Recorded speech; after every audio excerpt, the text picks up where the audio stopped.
I would like to chip in, if you allow, on the theory of what happened today. Yeah. Okay, I put my comments on the DPA chat, and so actually when it started, I started analyzing as a military officer, a retired veteran, that what is happening. And I came up with three scenarios. First was that it was real, and Prigozhin had gone mad, and probably uh, there's going to be some rough time. But I thought that even if he had gone mad, most of the lower cadre in Wagner would not fight the Russian military, because ultimately they take an oath of allegiance to Russian motherland. So it is going to subside very soon. Scenario two was maybe it appears out of place, but now connecting the dots last 48 hours, it was that basically it was part of Maskirovka. That's my theory, and we can discuss it. And it was to draw reflexive control from the other side, NATO and Ukraine. And I think that they were able to achieve. So if you look at the events, uh, how they unfolded, one is I think there was no loss of blood. There are, uh, some uh, some fake reports or some real reports that some of the helicopters were shot down. People were, still very comfortable in the streets of Rostov when the Wagner was there. And then looking at, let's say, if he was marching to Moscow along single road, it looked very, very absurd that how could, such a large column reach Moscow without getting intercepted. And so if this was Maskirovka, uh, because in current times the post-truth is very difficult to really deceive the other side.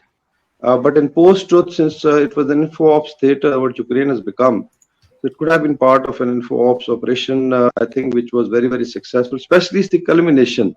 Suddenly, you have a Belarusian president. I don't know when he befriended Prigozhin. He lands up, and everything is hunky dory. And then they start going back. And there's also shifting of forces, mind you. Like there is a shifting of forces from south to north in this entire gambit, because there is, I think, Ahmad boys are moving up to replace where Wagner, and Wagner has moved further north. So then you can also cover. Then there's also mobilization, because Russian Federation wanted to now crush the rebellion. So there's mass mobilization. So this allows, the Russian side to mobilize 300,000 people. And there were a lot of dust created by the NATO and Ukrainian and Western websites on social media. There were all kinds of stories like Putin's aircraft is missing and all that. So these are two or three scenarios that I predicted in the start when it started. But we can discuss that what happened, because I think next 48 hours things will be more clear what happens to Prigozhin, and if there was a compromise, what sort of compromise.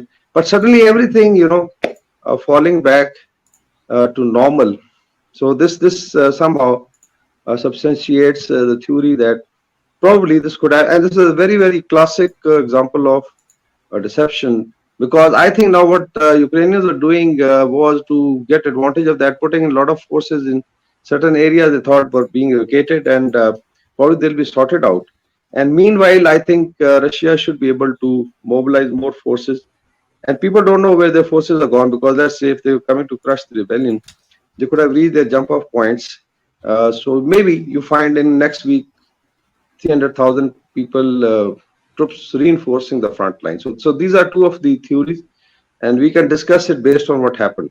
I may be wrong, but I predicted it, and I feel that probably it was more of Maskirovka, and to draw reflexive control. And reflexive control is again a Russian strategy. Is normally against a stupid enemy. You play on its fantasies, and you try to draw reaction, and then make him start committing mistakes. So this way I will, I think, end my argument, and we can discuss it. Yeah. I'm going to agree completely. Yeah, I could add some stuff to that as well. Go ahead. If you guys have